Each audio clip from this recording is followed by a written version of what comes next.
sou cooperante da Mundo Kit, uma ONG. Eu trabalho em Rio Grande do Sul, em Brasil, e o meu trabalho é fazer um programa de ajuda no desenvolvimento das famílias camponesas em entornos rurais. A gente está trabalhando com o MST desde faz 15 anos e é uma parceria que ainda está sendo bem sucedida, ¿no?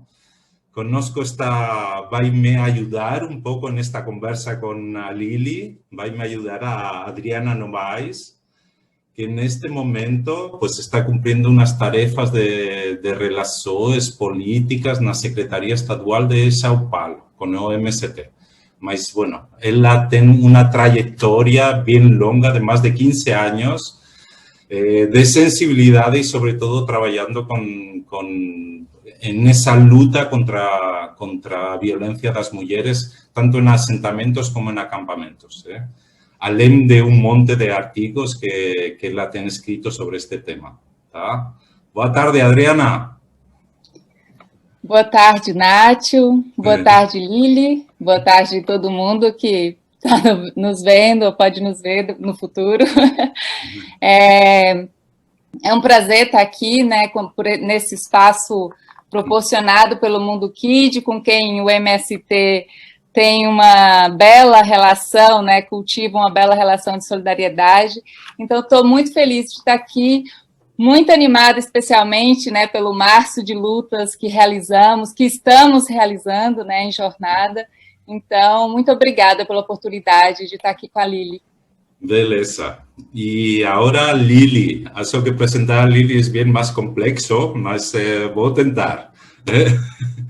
Lili é uma mulher, é artista, é psicóloga, psicanalista, escritora, dançarina, ativista cultural e ativista social também, com o seu trabalho contra a violência das mulheres em uma ONG que é Grupos de Mulheres do Brasil.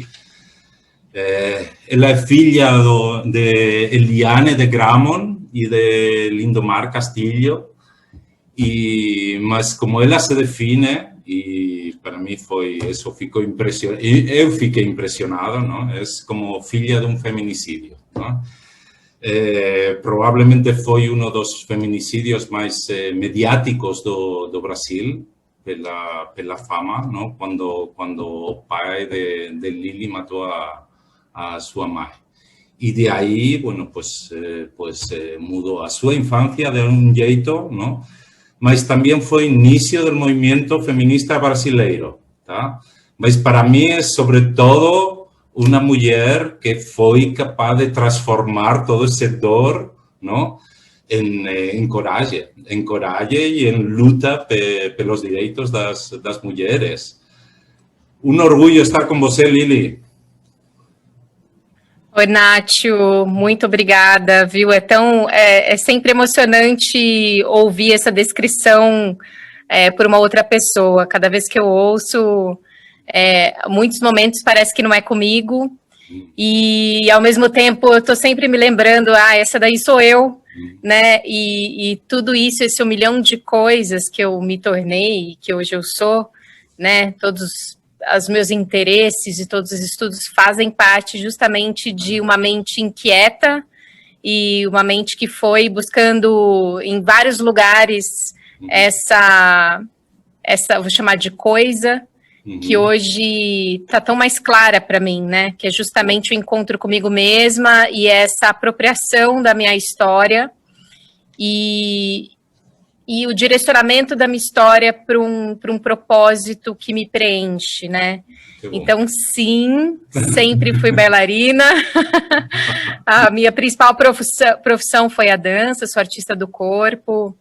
Fui bailarina do Balé da Cidade de São Paulo 10 anos, professora do Teatro Municipal de São Paulo. E sempre inquieta, estudei psicologia, fiz formação em psicanálise, terapia corporal, mas eu acho que tudo isso, toda essa trajetória é justamente toda essa tentativa de entender Lili. Obrigada, prazer. Que beleza. Prazer estar com você, Adriana, uma honra dividir aqui esse espaço com você, com esse trabalho tão precioso, viu? Que bom. Tá, então, bueno, Mundukid, que faz? Mundukid é uma ONG que trabalha, sobretudo, pela transformação social, não? É uma ferramenta de solidariedade das cooperativas do Grupo Mondragón lá no País Basco. Está um pouco longe daqui, mas essa é a ferramenta de solidariedade. Então, um dos principais objetivos que tem o Mundukid é fazer visível um pouco todos os programas que a gente tem, tá? E, de algum jeito, o empoderamento das mulheres, ¿no? Y sobre todo a través de políticas de género, siempre fue uno dos eixos transversais que están acompañando a todos os programas que a gente tem.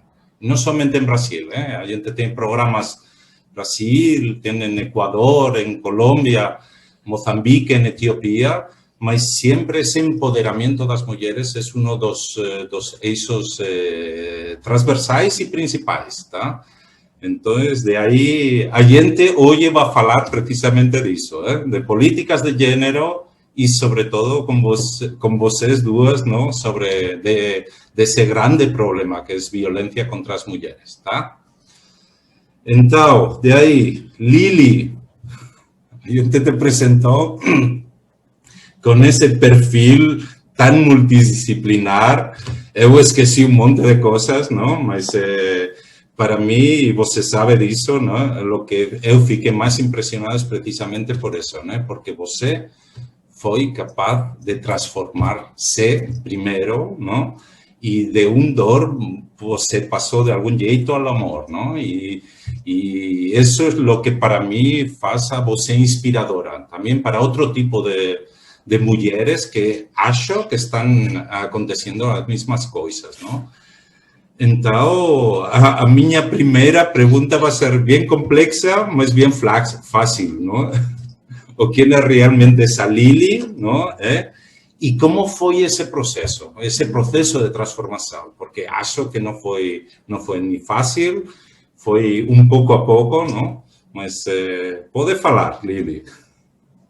Sem dúvida. Primeiro, os processos, eles não têm um tempo específico, né? Cada indivíduo, ele reage de uma maneira, cada um tem a sua forma de lidar com as situações, seja de dor, de amor, de felicidade. Nós somos todos diferentes e iguais, né?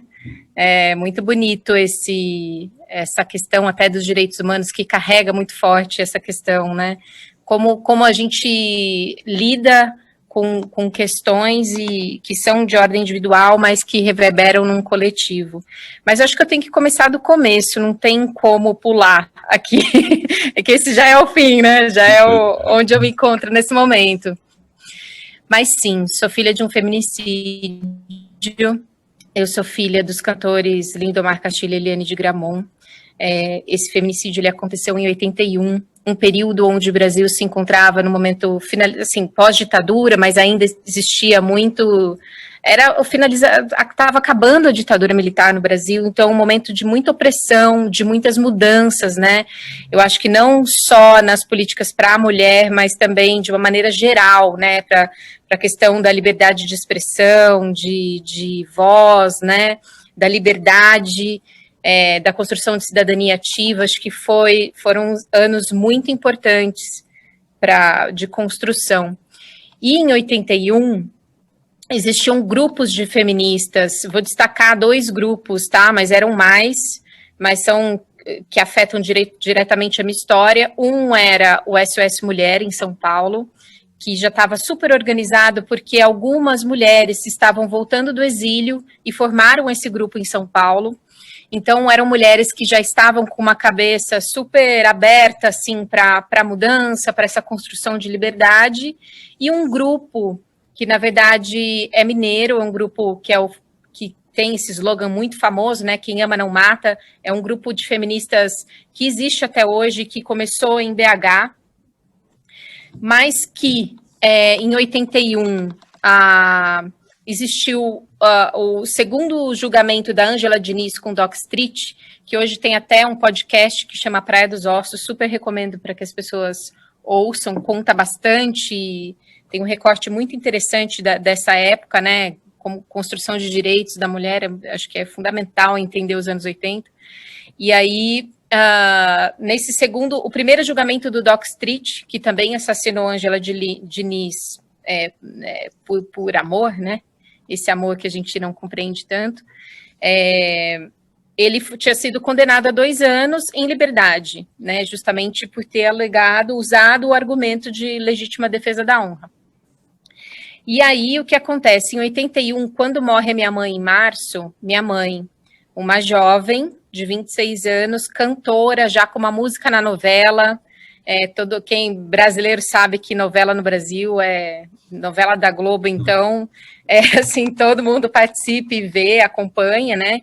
Então, ela estava, assim, no início de carreira, uma carreira gravando pela RCA, né? Ela conheceu meu pai gravando um disco. Meu pai havia gravado algumas músicas da minha avó materna, mãe da minha mãe, e meu pai um grande popstar, né? O meu pai um homem muito poderoso no sentido midiático, não só no Brasil, mas na América Latina, ganhou o Grammy em 77, tem acho que 30 discos, se eu não me engano, 27, uma coisa assim, entre 27 e 30 discos gravados, disco de ouro, milhões de prêmios. Então, ele era realmente um artista popstar mesmo, uma pessoa que não podia andar na rua.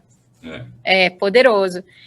E tem uma terceira personalidade aí, persona nessa história, que era a minha tia, irmã da minha mãe, irmã mais velha da minha mãe, que era repórter do Fantástico, e também tinha uma carreira consolidada como repórter. É possível que muitos ainda se lembrem dela. Ela era repórter investigativa do Fantástico, de denúncia, então ela era aquela que ia atrás, enfim, de denúncias de corrupção, enfim, vários tipos. Então, ela era muito conhecida na Globo por isso, e muito respeitada, repórter especial. Então, juntou ali uma jovem com uma carreira iniciando já com uma visibilidade midiática, um popstar e uma repórter muito consagrada.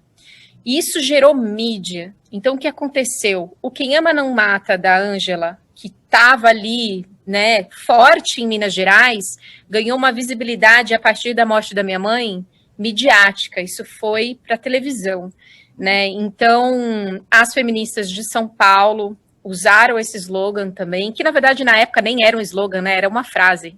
Assim como tinha a frase Eliane não vai mais cantar, ela está morta, tem placas disso, fotos assim das faixas das mulheres da época, que são bem impressionantes, né? Quando você vai procurando os recortes de jornal da época, enfim. E aí o que acontece? Muitas passeatas que, teoricamente, isso eu ouvi dizer da Raquel Moreno, das feministas da época que eu estive em contato, né, para também conhecer mais de perto como foi esse movimento, e elas contaram, a gente esperava que fosse aparecer 500 mulheres, né, na passeata, no dia do 7º dia de missa da sua mãe. E aí sua tia botou no jornal. Quando a gente viu a Avenida Consolação de São Paulo, para quem conhece, gigante, estava lotada. Então, era um mar de gente, mar de mulheres pedindo justiça, e não só pela Eliane, pelas Marias, Joanas, Adrianas, Lilianes e todas nós, né? Era uma voz, isso que eu me arrepio quando eu penso nisso, porque, de certa maneira, essa potência da mulher em rede, das vozes unidas, é algo realmente transformador, né? Então, a gente tem que estar em rede. A única alternativa, eu acho que para a mulher é essa união. Mas seguindo a história, meu pai foi preso e iniciou-se esse julgamento dele, que depois, por ser um réu primário, ele acabou cumprindo em liberdade. Como meu pai era uma figura muito importante, esse julgamento não foi um julgamento rápido, ele levou 3 anos, né? Meu pai foi até 84, quando saiu a sentença. Nesse período, eu convivi com meu pai. Nós nos encontrávamos, a gente tinha as visitas, e era aquele momento... eu acho que esse é o grande paradoxo da Lili, criança, né? E de certa forma, até hoje eu carrego, que é amar o assassino da sua própria mãe. E isso aconteceu, porque a gente convivia, eu tive esse pai. E eu tive uma avó materna que tinha uma sabedoria de vida, de ser humano muito linda, uma mulher muito à frente do tempo, muito especial no ponto de vista de amorosidade, né? Porque a gente só consegue também sentir amor se a gente recebe, né? Isso é muito importante para a constituição do ser humano. Então, essa avó, ela não permitiu que falassem mal do meu pai na minha frente. E olha que ele tinha matado a filha dela. Então, é muito bonito olhar para trás e ver, relembrar as reações da minha avó, porque ela sabia que, apesar de tudo, ela tinha ali uma neta para criar bem, um ser humano inteiro. Então, ela preservou aquilo que a gente chama das funções maternas e paternas, a possibilidade de amar e não destruir, de não odiar. Isso eu devo a ela, sabe? Eu tenho essa gratidão enorme, porque essa mulher, que também chamava Helena, né, como a minha tia repórter, mas a minha avó era Helena com E, e uma Helena poderosa que me ajudou a amar e a ser uma pessoa que pondera as situações. Bom, nesse contexto, quando eu descobri que o meu pai tinha matado a minha mãe, eu já tinha meus 7 anos, 6 para 7, e foi de uma maneira que não foi tão bacana. Foi uma prima que acabou me contando numa briga de criança, e foi muito duro, porque isso acabou, sabe, criança, né? Criança às vezes é bem cruel contra criança, né? Então isso durou algum tempo, sabe? Dessa prima, você é boba, seu pai que matou sua mãe, você nem sabe. E aquilo eu guardei de certa maneira até um dia que eu explodi e perguntei por que vocês me deixaram gostar dele. E aí meu pai foi preso. Quando ele foi preso, condenado, né, se não me engano foram 13 anos, eu perdi o contato. Só que eu não perdi só ali o pai, eu perdi, foi como se eu tivesse passando por um segundo luto. Tanto que de vez em quando eu falo, o dia que a minha mãe matou meu pai, e aí eu falo, meu Deus, o que eu tô falando, né? E é um ato falho muito forte, porque na verdade, quando ele é preso por ter matado ela, ele sai também desse panorama. E o que era, assim, essa fala minha não significa que ele não deveria ter sido preso, tá? Mas é como a gente passa a analisar o próprio mecanismo mesmo de subjetividade, como você vai se construindo. E eu, sem querer, soltei essa fala, me surpreendi comigo mesma, e eu fui entender que aquele dia foi um segundo luto na minha vida. Então, passei pelo luto materno, o luto paterno, e fui crescendo, né? Fui morar no interior com a minha avó, sabe, mergulhava de cachoeira, andava na rua descalça, moleca, fazia campeonato de bolinha de gude, chamava morcego. Eu brinco que deu até para esquecer todas as dores e aquilo, né? Acho que esse contato com a natureza que o interior de São Paulo, no caso, né? Ele proporcionou para mim nessa fase foi essencial, até que minha avó adoeceu também de um câncer. Nós tivemos que voltar para São Paulo e todo o assédio de mídia voltou, né? Porque foi um período bem difícil também, porque eu lembro, eu pequenininha, sabe aquela sensação de vagalumes, assim? Na verdade eram máquinas de foto tentando tirar uma foto sua. Que muitas vezes a gente fala, né, a mulher que morreu, o cara que está sendo condenado, mas a gente esquece muito dos filhos da violência, né? Como é que fica isso, assim? A gente protege muito essas vítimas indiretas, né? Então, aquele assédio todo de mídia também foi um ponto muito, muito forte, assim, nesse momento. E aí voltamos para São Paulo, com 15, minha avó faleceu desse câncer. Foi um momento bem difícil mesmo para mim. Mas foi onde ela me falou assim, filha, estou indo embora, mas você está pronta. E aquilo foi extremamente emocionante, porque eu falei... Ela falou assim, a única coisa que eu sinto é de não ter te deixado uma casa, né? Porque a gente morava com as tias e ficava pingando, assim, minha avó tinha uma aposentadoria, mas, enfim, vida muito simples. E aí eu falei, vó, a minha casa é você. E eu tinha 15 anos. Eu me surpreendo comigo mesma, né? Assim, eu me emociono com essa parte da minha vida, porque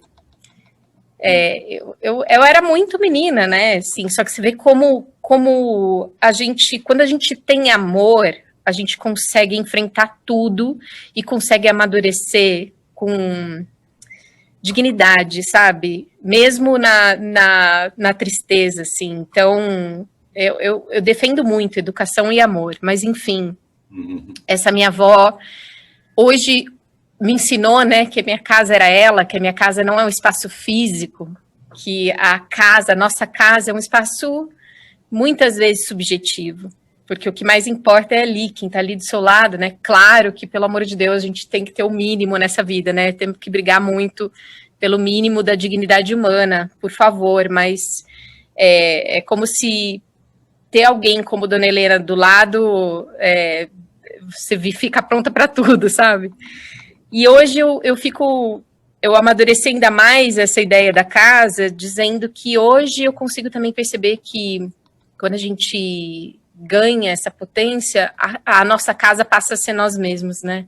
A gente começa a entender que esses recursos estão dentro da gente e que antes a gente queria uma casa física e depois a minha casa era ela, que infelizmente estava ali me deixando, e que aquilo ficou dentro de mim com toda a potência e beleza, do máximo da potência e beleza do que poderia ser.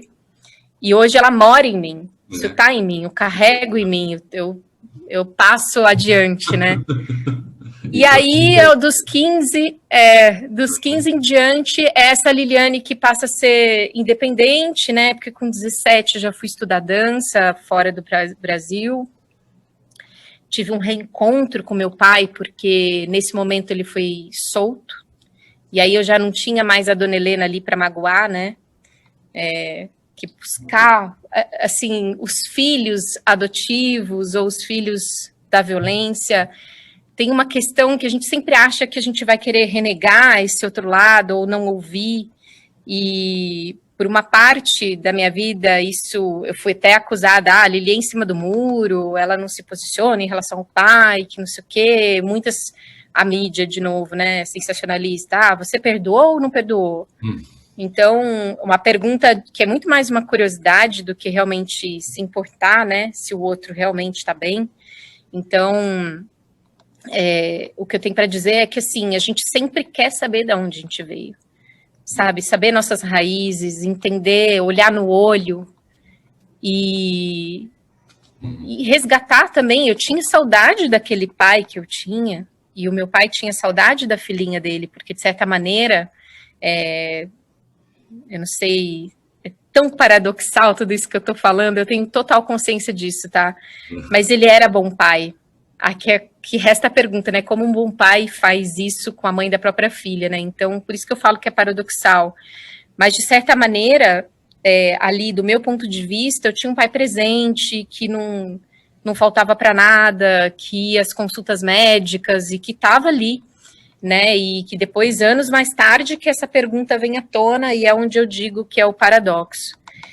E eu quis olhar no olho, sabe? Eu quis saber de onde eu vim, eu quis conversar com ele, eu quis retomar uma relação. E foi complicado, porque eu sou de uma família fundadora do Partido dos Trabalhadores, né? Meu tio, irmão da minha mãe, é o Julinho de Gramont, foi um dos fundadores, ele é número 3 ou 4 do partido. Ele foi um dos fundadores, né? O PT Saudações é uma composição da minha avó, Dona Helena, e meu pai de uma família de extrema direita, né? Fazendeira de Goiás, assim, super. 2 universos completamente diferentes, e eu ali naquele meio, e agora? Né? E aí eu brinco que eu estive em cima do muro muitos anos mesmo para olhar as partes. A minha sensação é que eu queria entender o todo, eu não queria tomar partido de nenhum lado. E aí eu passei a ter uma vida mais independente, fui morar sozinha, fui estudar psicologia, fui morar em outra cidade sem família materna, sem família paterna, para esse grande encontro que se instaura ali naquele momento e vem até hoje de quem realmente sou eu e qual o meu papel nisso tudo. E aí chegou o momento de falar para o meu pai que eu falei, bom, pai, eu vou passar a militar pelas mulheres, né? Vou começar a fazer esse papel. E foi muito, assim, assustador falar isso para ele, né? Enfrentar esse momento e dizer que a partir... Porque a minha sensação, a gente tem sempre uma tendência a cindir, assim, sabe, os sentimentos. Então, se eu falo isso, então significa que nunca mais eu falo com você, e tchau, e acabou. A gente tem essa tendência dos extremos, né? E eu acho que nosso grande aprendizado como seres humanos é achar os pontos de equilíbrio e para ponderar as situações. Então, falar para o meu pai, eu estou militando pela mulher, ou família da minha mãe, eu quero visitar o meu pai, eu quero ter contato com meu pai, eu quero conversar com meu pai, eu quero poder falar com ele, eu quero falar com os homens, eu quero criar homens que, sabe, eu quero ajudar que acabe essa masculinidade tóxica, esse patriarcado. É difícil, é muito difícil, porque é enraizado, sabe? Meu pai já cantava músicas sobre feminicídio antes de conhecer minha mãe. Isso fazia parte do universo das músicas brasileiras da época e faz parte até hoje, né, nessas letras de funk que objetificam o corpo da mulher, né? Então, a gente está cantando os estupros, então é muito fácil que isso se torne realidade num jovem que não tem um mínimo de estrutura em educação, enfim, e às vezes até as questões básicas de sobrevivência, né? Então, enfim, então eu fico com essa sensação de que a gente... Me sinto num momento de transformação muito linda de poder hoje entender todas essas agonias que foram. Muita gente fala, mas você fala, transformar a dor em força para defender as mulheres, mas nossa, sua mãe morreu, você tinha 2. Eu falei, não estou falando da morte da minha mãe. Eu estou falando de tudo isso, de toda essa construção, né?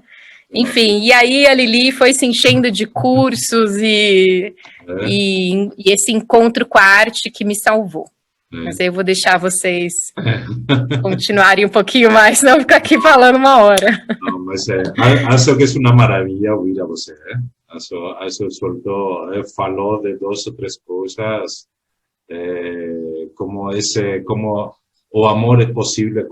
Se você tem amor, você pode superar qualquer coisa. Eso, y sobre todo eso que falou, ¿no? De esa, la potencia das mulheres en rede.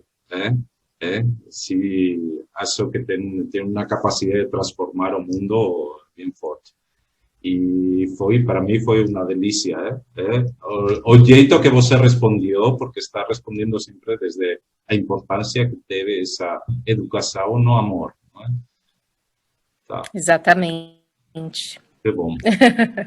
No, a gente, porque a gente também queria que isto fosse fazer um pouco pedagogia, tá? Então, a gente vai pegar um videozinho de 2 minutos para, sobretudo, a gente conhecer exatamente, quando a gente fala de violência, que é o que é exatamente, que tipos de violência, tá? Então, de aí vou fazer um videozinho de 2 minutos e de aí a Adriana já vai...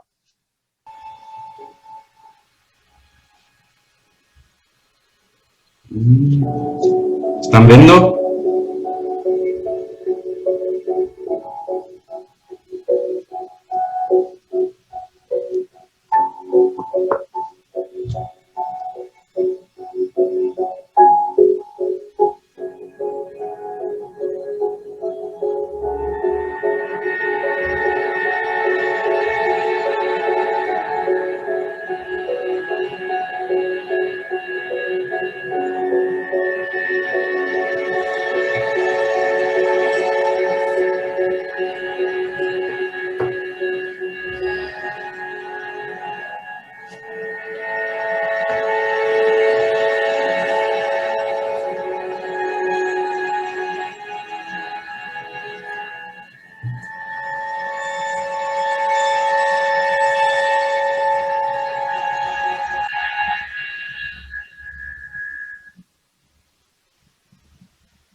Tá. Pois bem, eu escutava aqui a Lili comovida, porque é muito difícil, né? A gente não se comover com essa história e com a beleza que é todo esse processo de transformação, né? E também eu não pude deixar de pensar do chão, né, de onde eu falo, que são os assentamentos e os acampamentos do MST, onde essa relação de superação que a Lili coloca, né, que é a questão do amor e da educação, ela acontece ali num processo coletivo, auto-organizado, né, uma nova oportunidade, digamos, para as pessoas terem isso que a tua avó te deu. Então, fiquei muito comovida pensando nisso também, né. E aí, pensando na questão da violência, né, a gente tem dados alarmantes no Brasil, né, o Brasil é o quinto lugar no mundial do feminicídio, né? A gente tem esses dados, né? Como uma mulher é morta a cada 2 horas só por ser mulher, ou uma mulher sofre violência doméstica a cada 2 minutos, 180 estupros por dia no Brasil, né? Mas, e dessas vítimas, né? 50% tem menos de 13 anos, né?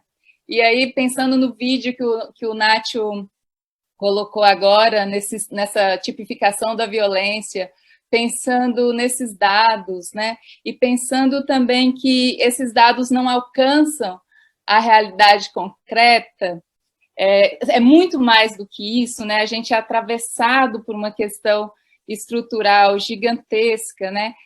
E, enquanto movimento, né, eu acho que é importante a gente ter esse momento de troca, assim, eu queria, né, compartilhar também o que a gente organiza, né, como que a gente enfrenta isso, né, que é através dessa luta concreta de enfrentamento ao capitalismo, numa dimensão estrutural, digamos, mas também a gente, no miúdo, né, das nossas comunidades, no dia a dia, a gente tem a formação política, a gente tem as escolas de arte, a gente tem a questão de medidas concretas, né, dentro dos nossos assentamentos para poder realizar aí, esse combate a esse problema tão gigante, né? A gente criamos agora em São Paulo. E aí, Lili, pensando na sua formação, enfim, por todas as questões, também te convido a conhecer que a gente criou uma rede de combate à violência doméstica nesses tempos de pandemia. Assim, a gente tem uma série de profissionais da saúde mental envolvidos. Está bem interessante o processo, depois posso te contar mais. Mas a gente tem uma questão no campo que eu acho que te toca também pela sua atuação na ONG, né? Grupo Mulheres pelo Brasil, que é a questão da invisibilidade da violência contra as mulheres do campo, né? No campo, a gente tem uma situação que é de isolamento, que é de abandono. A gente costuma dizer que é o lugar de ausências, né? Não tem, mesmo quando o Brasil conseguiu, né, uma grande conquista aí durante os governos petistas, com a Lei Maria da Penha, com as casas de acolhimento, né, com a possibilidade de fazer denúncia, essa não foi uma realidade para as mulheres do campo, né, infelizmente. Então, queria que você contasse um pouco para a gente como, né, a partir da ONG, como que vocês conduzem esse enfrentamento, as medidas de combate à violência contra a mulher.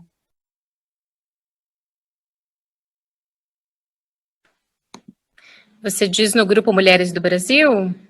Isso. O Grupo Mulheres do Brasil é um grupo muito grande, né? São 85 mil mulheres cadastradas que estão no Brasil todo. E é uma iniciativa que, por exemplo, se você quiser montar um núcleo em qualquer cidade do Brasil e apresentar o projeto para a central, você pode abrir o núcleo, sei lá, Piracicaba, né? Então, você pode montar esse núcleo e, a partir desse núcleo, você tem os comitês. Ele não trabalha só no combate à violência contra a mulher, ele tá mulheres na política, mulheres nas artes, na cultura, mulheres no esporte. Então, são vários comitês dentro desses núcleos espalhados até agora, já tem até fora do Brasil, tem alguns núcleos internacionais, eu não vou saber te pontuar exatamente, são muitos. Mas dentro do combate, a gente tem 5 grupos de trabalho, né? Então, a gente tem o Lampião, que é um grupo específico para trabalhar a masculinidade tóxica. Então, esse grupo de mulheres vai até empresas, a gente produz alguns vídeos, alguns flyers que isso é distribuído. Tem o Fala Maria, que é específico para trabalhar em palestras, então, muitas palestras estão acontecendo em centros de refugiado aqui em São Paulo. Tem o GT de comunicação, que esse eu sou líder, que aí eu quero falar mais comprido um pouquinho, que aí já vai direto para o meu trabalho. Tem o Delegacia Nota 10, que eu acho que é um GT super importante por conta desse apoio que as delegacias precisam hoje para humanizar o atendimento, para realmente encaminhar essa mulher para um lugar correto, porque a gente sabe, né, acho que é o grande X da violência contra a mulher, essa grande dúvida, o que fazer, né, na minha opinião, não estou falando em nome do Grupo Mulheres do Brasil, mas sei que a gente conversa sobre isso, né, isso está em pauta, mas reforçando que é uma opinião pessoal minha, eu vejo assim, a denúncia sozinha, ela não gera nenhum resultado, porque essa mulher, para sair do ciclo de violência, ela precisa, principalmente a doméstica, ela precisa do apoio contínuo, um apoio processual multidisciplinar, né, muitas vezes acompanhado por um psicólogo, um assistente social, às vezes até uma reestruturação econômica. É muito comum dentro do padrão do abusador que ele tire todas essas capacidades de autonomia dessa mulher. Então, é muito comum a gente ver relatos, mas ele me deixava trabalhar, ele vai impedindo, vai cercando essa mulher, quase como um cárcere privado, e vai impedindo com que ela tenha essas autonomias, e isso vai virando uma bola de neve, né? O ciclo vai aumentando conforme isso vai se desenvolvendo. Então, essa é uma grande questão. Se essa mulher vai simplesmente denunciar, ela vai para onde? Ela vai viver do quê? Né? Então, isso é um ponto muito, muito forte, assim, a ser trabalhado. E outro ponto, na minha opinião, é justamente trabalhar essas raízes patriarcais, esse Brasil colônia que a gente ainda tem residual, né, que aí é onde eu falo, que é a educação, é onde eu defendo, assim, com unhas e dentes, a educação.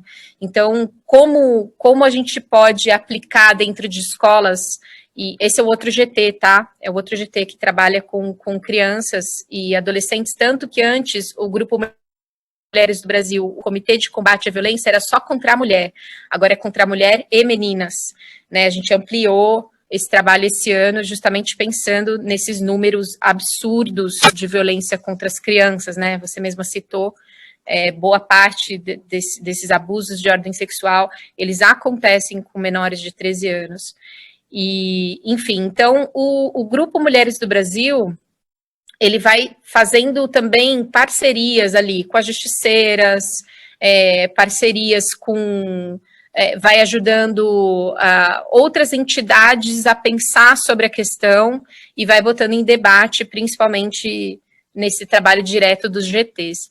É basicamente esse o trabalho do grupo. O meu, ele vai além dessa liderança do GT, né? No momento estou líder desse GT, é recente, eu assumi o GT esse ano. Mas, por exemplo, esse ano nós fizemos, interessante, Nath, você ter passado esse vídeo, porque a nossa última campanha foi sobre os 5 tipos de violência contra a mulher, né? E a gente quis trazer relatos, vozes, né? Para contar na prática a experiência, o que aconteceu, como foi. E, assim, um pouco impactante quando a gente percebe que tem pontos ali que se repetem, mesmo em violências diferentes, né? Então, por exemplo, no caso da nossa entrevistada em violência sexual, ela não quis se identificar, a gente super respeitou, mas está lá o vídeo com todo o relato dela. Foi uma violência institucional, não foi familiar e doméstica, mas foi uma violência sexual, né? Ela foi estuprada por um líder. E isso é muito forte, ver como que foi o início até desencadear realmente numa violência sexual, né? E o quanto que a gente percebe que a informação pode salvar uma vida. Se uma mulher dessa ouve um relato, claro que a gente está falando de mulheres que estão aqui na cidade, né? Agora, principalmente a questão da violência institucional.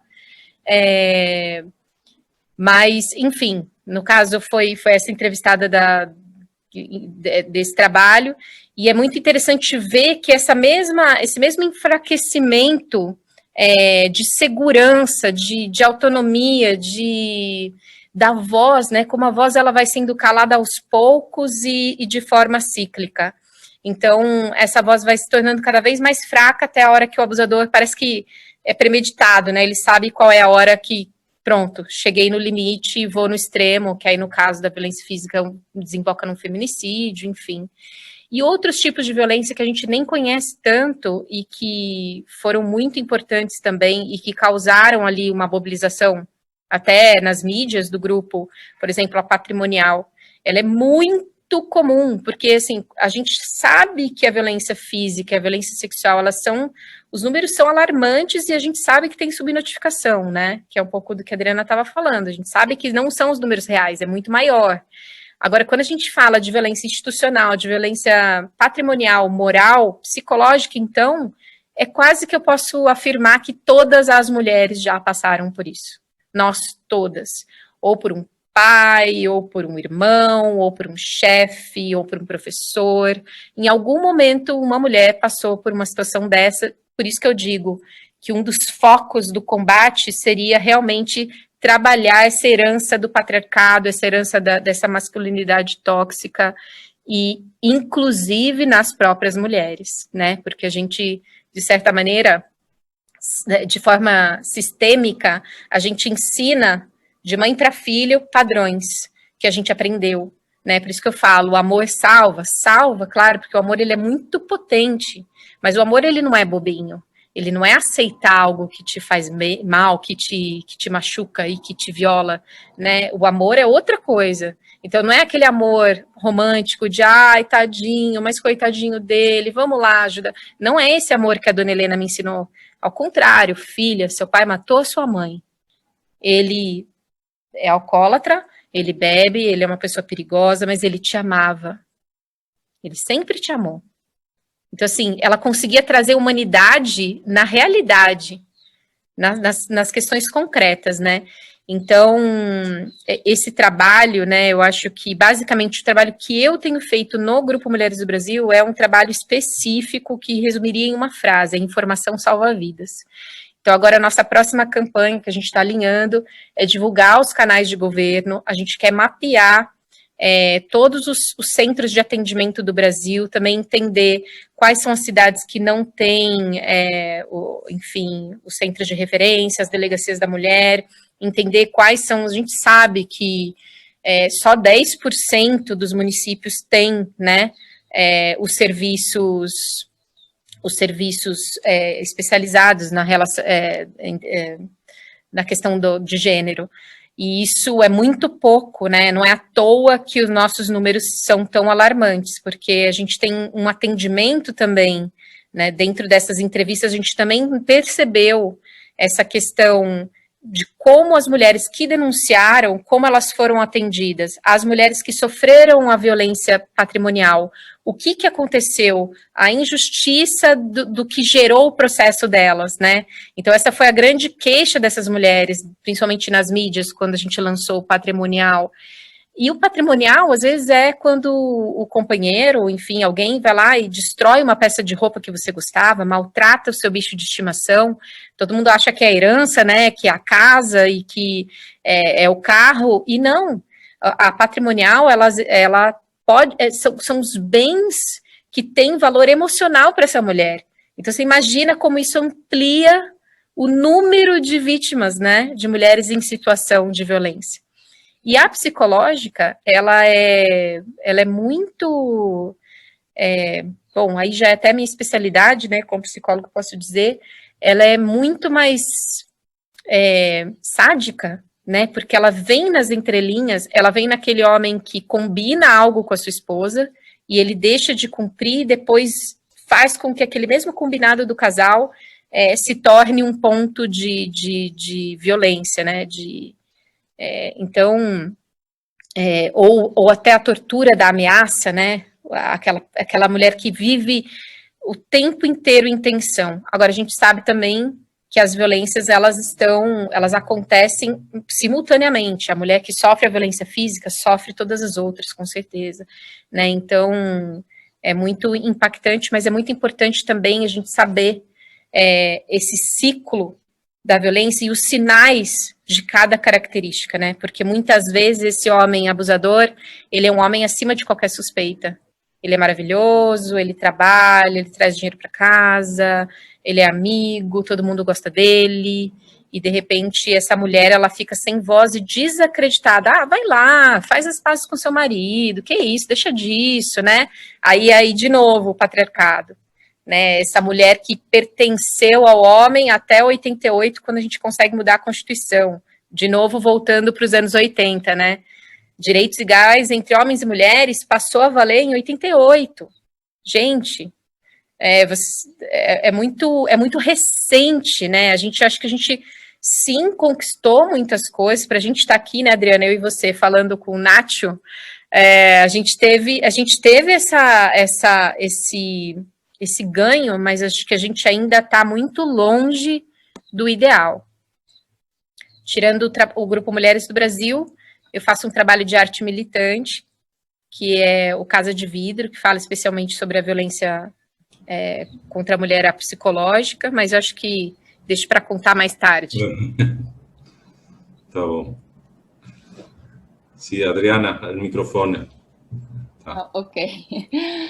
Muito bem, Lili, estava aqui, né? Enfim, é um tema que a gente começa a falar e sempre tem muitas coisas, né? Conversava com o Nath, inclusive, antes, como é difícil a gente traçar uma linha para poder falar da questão de gênero, porque realmente tem, assim, uma espécie de tentáculos, né, que vai levando a gente por muitos caminhos. E aí, pensando nessa questão da igualdade, né, da conquista que você mencionou, inclusive, né, a gente tem um debate sobre igualdade, né, mas que ainda está muito longe daquilo que é necessário para sermos consideradas seres humanos, né, digamos assim. E a gente tem pensado, né, dentro do movimento, como também essas questões elas têm se apropriado pelo mercado, né? Ela tem sido colocada, explorada pela essa questão mercadológica, né? A questão da igualdade, né? E a gente tem pensado também em formas, né, de como que isso poderia ser superado, né? Como que a gente faz essa combinação de superar essa ordem patriarcal com essa ordem capitalista que se retroalimenta, né? E aí pensando na questão dos homens, né? E quem são os sujeitos, né? Pensando que são as mulheres as protagonistas dessas lutas, mas também qual seria a tarefa dos homens, né? E dentro do MST a gente tem feito esse combate, né, esse chamado, essa convocação para o conjunto do movimento, para os companheiros assumirem também essa pauta.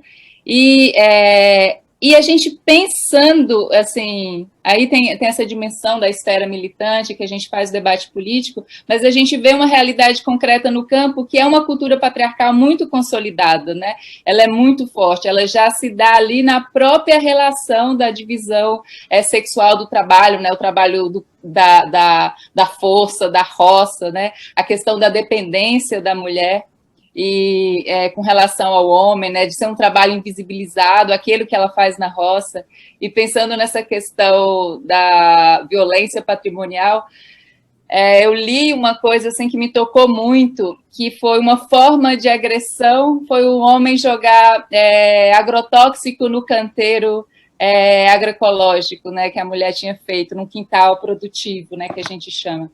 Então, existe assim, uma infinidade de formas de submissão, de subjugo dessas mulheres, né? A gente tem um campo, e também isso também pode se estender para a cidade, que é a questão do analfabetismo, né?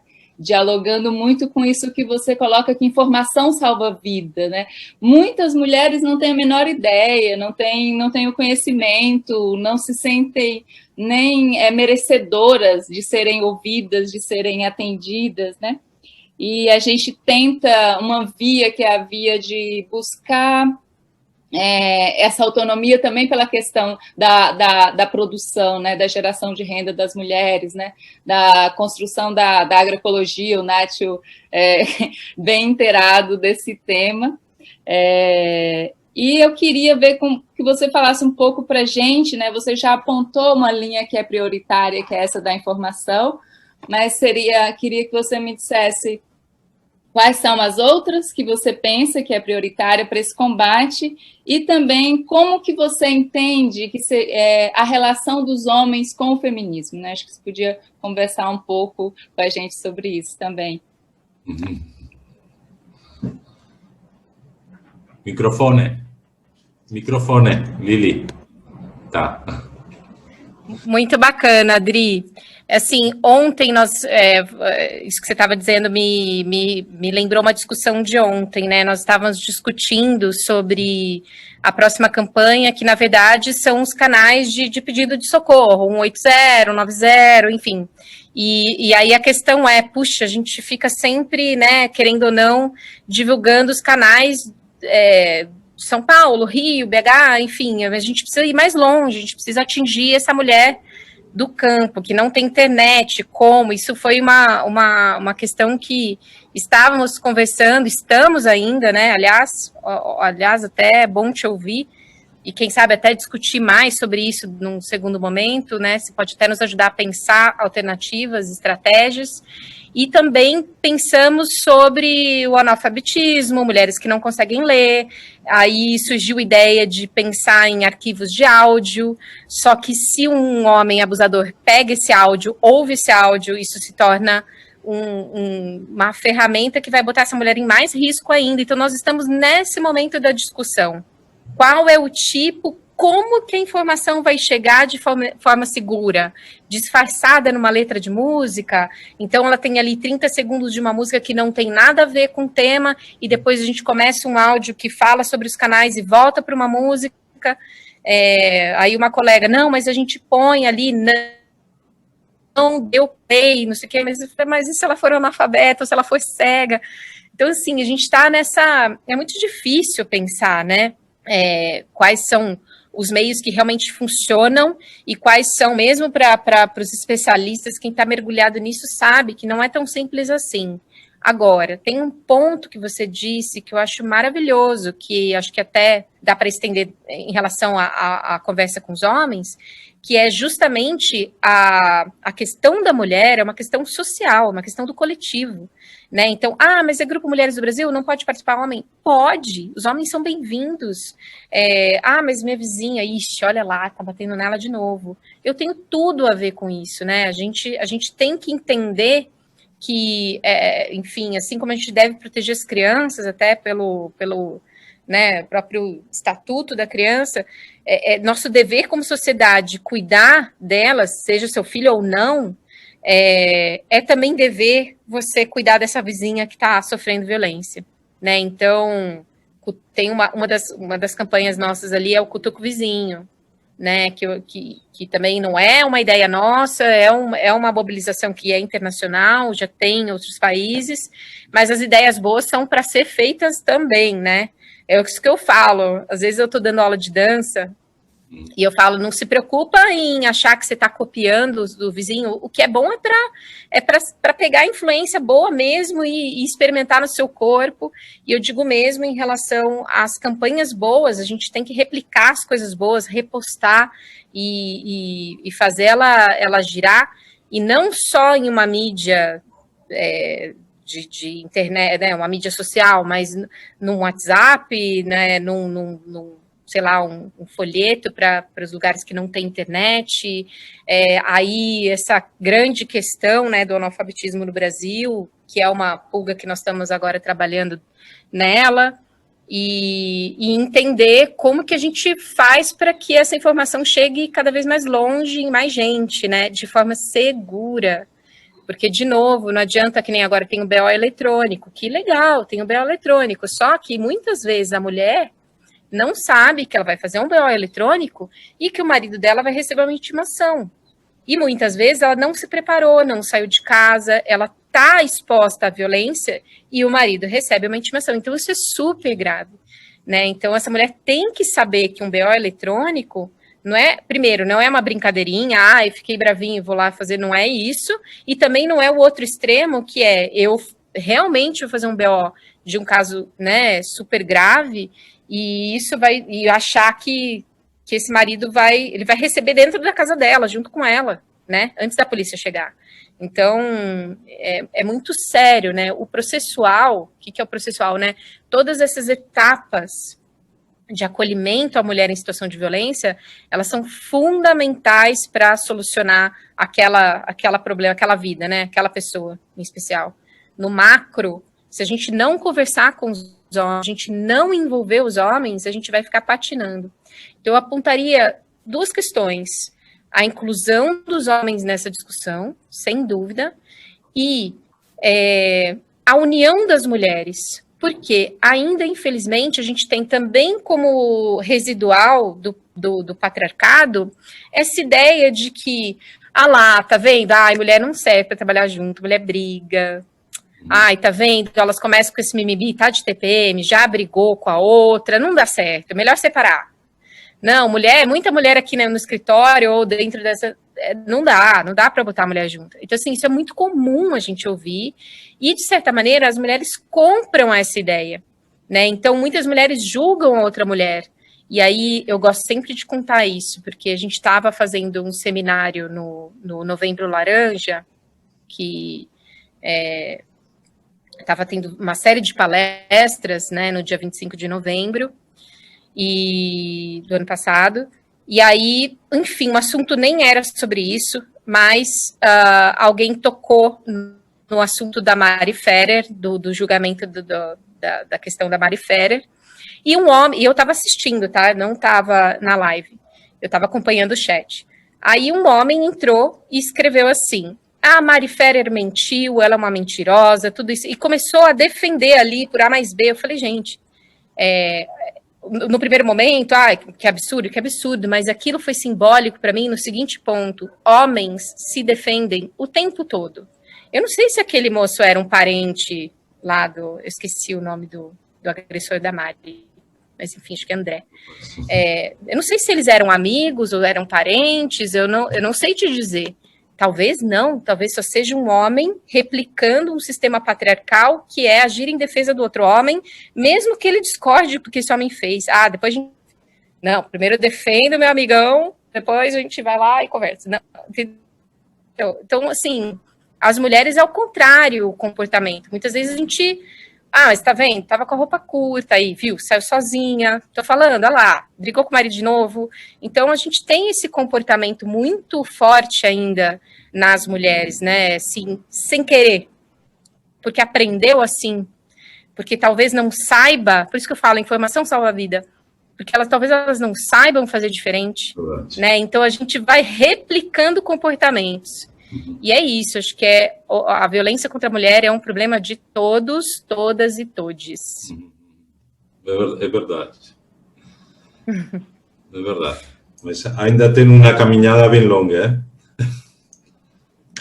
Sim, com certeza. Acho que a gente está engatinhando ainda. Mas quando a gente pensa na linha do tempo de aquisição de direitos, né, é muito recente. Porque se a gente for pensar, né, a mulher desde da Grécia, a mulher grega, ela estava abaixo dos homens escravos, né? Dos homens, dos que eles falavam, né? Dos não gregos. Então, vinha ali na escala de prioridades. Os homens gregos, os homens não gregos escravos, as mulheres gregas e as mulheres escravas não gregas, coitadas, meu Deus. Mas aí a gente entende, né? E essa questão, nossa, muito importante falar. A questão da violência contra a mulher negra é muito mais forte. E eu acho que é essa mesma linha de raciocínio aqui que eu estava fazendo uma analogia, né? É justamente por isso, né, essa questão dessa construção pós-escravatura, né, tudo isso que a gente tem como história, enfim, a mulher negra realmente está ali numa situação muito delicada, né, do ponto de vista econômico, de riscos e, enfim, é muito trabalho a fazer mesmo.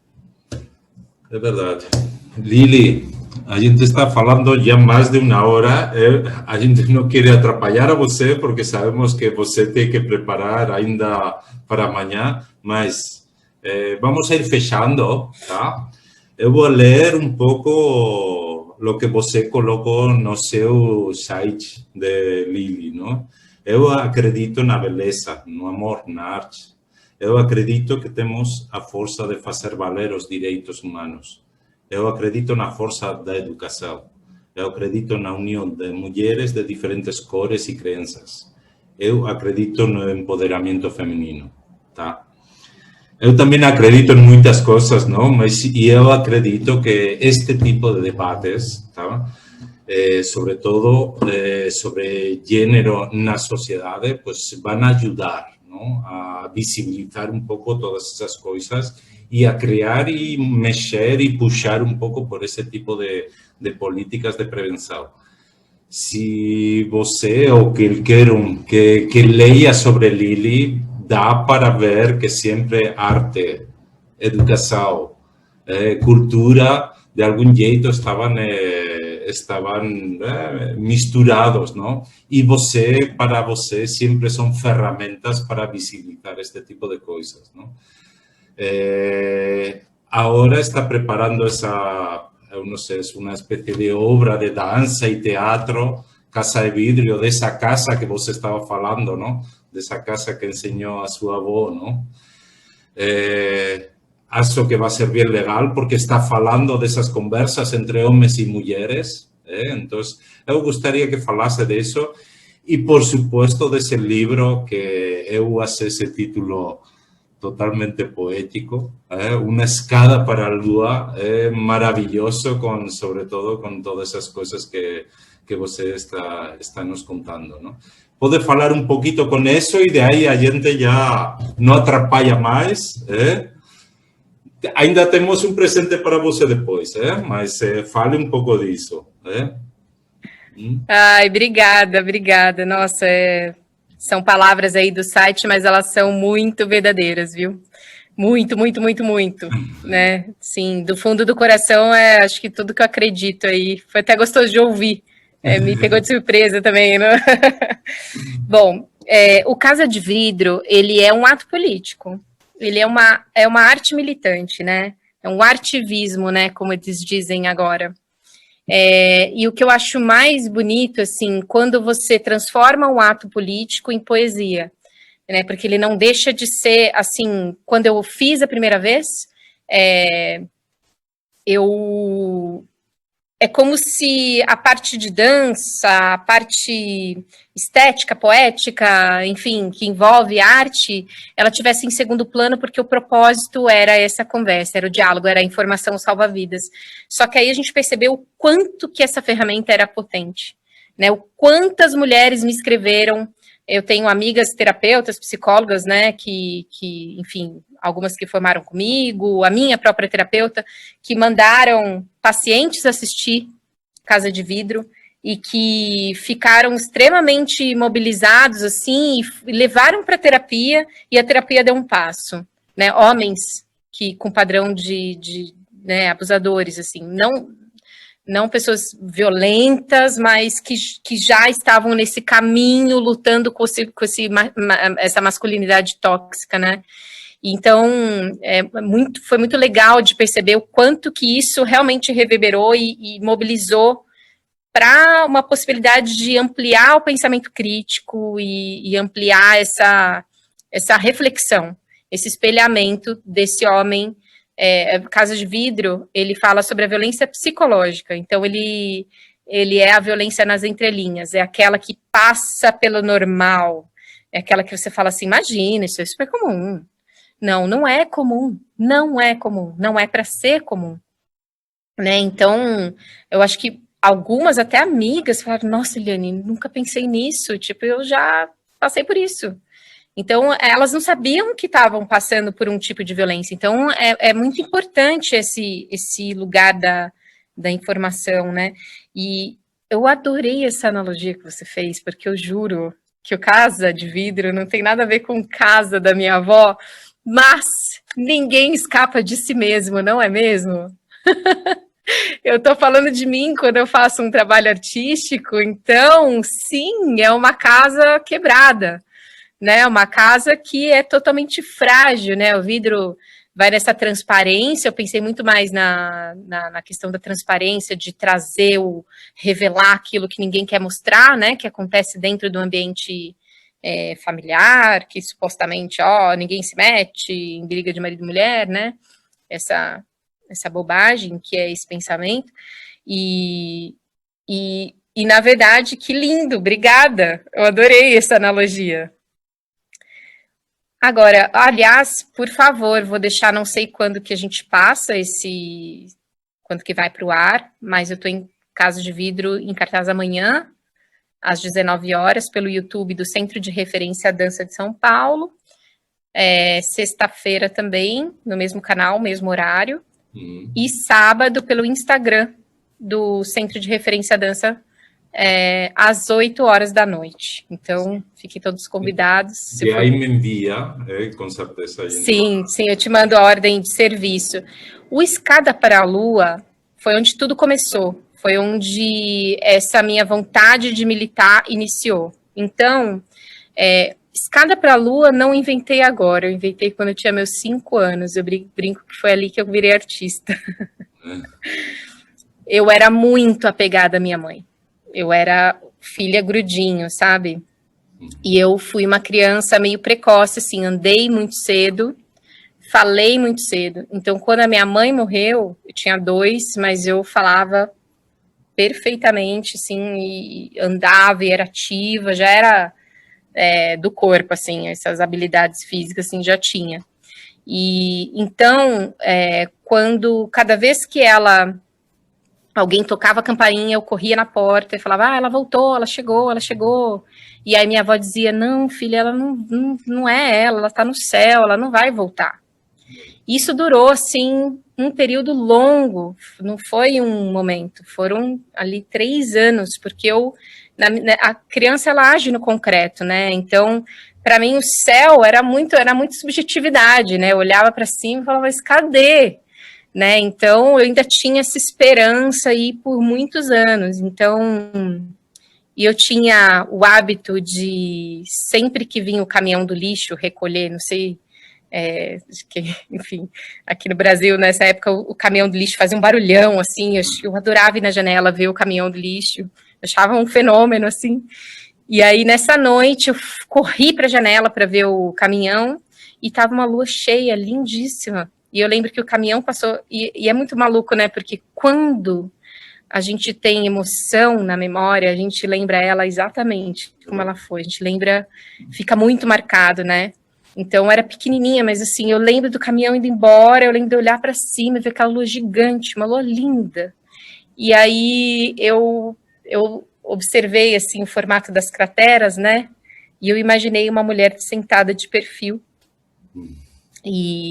E aí eu falei, ela tá na Lua, né? Ela tá na Lua, por que vocês não me contaram antes? Aquilo me acalmou, porque eu botei ela num lugar físico. E aí, a partir desse dia, a minha estratégia era ver como é que eu ia chegar na Lua. Aí eu falava que eu ia botar uma escada em cima da outra para chegar até ela. Minha avó morria de medo, falava, essa menina vai se jogar da janela, né, para pular na lua. E eu, enfim, mas eu ficava, e ela vigiando, né, com medo, assim. E eu sempre buscando alternativas para chegar até ela. E hoje eu posso te dizer que a arte foi a minha escada a vida inteira. Que maravilha, Lili. No sé si llegó a Lua o ultrapasó ella, mas no sé, como este a gente ya está falando más de una hora, fue un placer, fue un orgullo estar con você. Ahora a gente va a fechar haciendo un pequeño presente, tiene un presente que vende a España. Yo tengo una amiga que es artista también y de ahí yo falei con ella que a gente, bueno, y de ahí envié un poco algo de você. Ella faz collage y de ahí, bueno, pues ela quis fazer um collage específico para você, tá? Então, de aí, eu vou colocar aqui, mientras a Adriana, que para mim foi uma surpresa, também fiz uma poesia para você, tá? É verdade que esse collage, neste momento, está vindo fisicamente para Brasil, desde Espanha. Quando eu receber, eu prometo que vou ir para São Paulo e vou entregar pessoalmente, tá? Então... De ahí voy a colocar ese collage, no momento es una foto, mientras Adriana va a leer una poesía que fez también para este momento. ¿Tá bom? Uma coisa, Nacho, que essa poesia, ela é inspirada em muitas mulheres, assim, já faz um tempo que eu fiz, mas eu achei muito oportuno trazer para esse momento, achei que caberia muito. Dá para ver, Lili? Gente, eu vou chorar. Já estou chorando. Se um dia as mulheres se enfurecessem, em fúria, não permitiriam que a televisão pautasse a sua beleza. Em fúria, faliria todas as clínicas de estéticas. Jamais transariam sem vontade. Se um dia as mulheres se enfurecessem, não aceitariam que o Estado regesse seu corpo. Em fúria, decidiriam se queriam ou não ter filhos. Em fúria, não usariam roupas desconfortáveis em nome da aparência. Usariam apenas aquelas que lhes dessem vontade. Em fúria, não permitiria que a outra apanhasse. Revidariam os tapas na cara, os chutes e os pontapés. Em fúria, não seriam escravas em suas próprias casas. Se um dia as mulheres se enfurecessem, calariam a boca dos padres e dos pastores que pregam o dever da sua submissão. Em fúria, denunciaria todos os abusos cometidos nas igrejas, no trabalho, nas delegacias, nos hospitais e aqueles cometidos dentro das suas próprias casas. Em fúria, ensinaria as filhas a se defenderem e os filhos a não estuprarem. Ah, se um dia as mulheres se enfurecessem, escrachariam todos os companheiros de luta dos partidos e movimento, colocariam a nu o seu machismo disfarçado no discurso revolucionário. Em fúria, ocupariam os jornais, as redes de televisão, contra a misoginia e o racismo. Um dia, irmanadas numa grande fúria, todas elas, de todos os lugares e de todas as etnias, esmagariam todas as correntes da sua opressão. Esmagariam o Estado, a Igreja e a propriedade. Meu Deus. Obrigada, Lili. Foi um prazer enorme. Obrigada. Nossa, eu estou sem palavras, eu não tenho o que dizer. Não. Você que escreveu, Adri? É seu o texto? Ai, que lindo! Nossa, gente, estou emocionada, não esperava por isso. Você merece, né? Você merece, meu Deus. Nossa, que coisa linda! Bueno, obrigada pelo seu trabalho, Adriana. Seu trabalho também é muito precioso. Obrigada a você. Foi um encontro incrível. Acho que a gente pode continuar, né? Trocar contatos. Obrigadíssimo, Nacho, por ter proporcionado isso. Grande abraço. A gente vai tentar fazer isso presencialmente quando a pandemia passar, não é? E, mientras tanto, um grande sucesso para você, Lili, nessas performances, ativismo social, mas educacional, eu diria, não? Porque sempre tem esse ponto, não?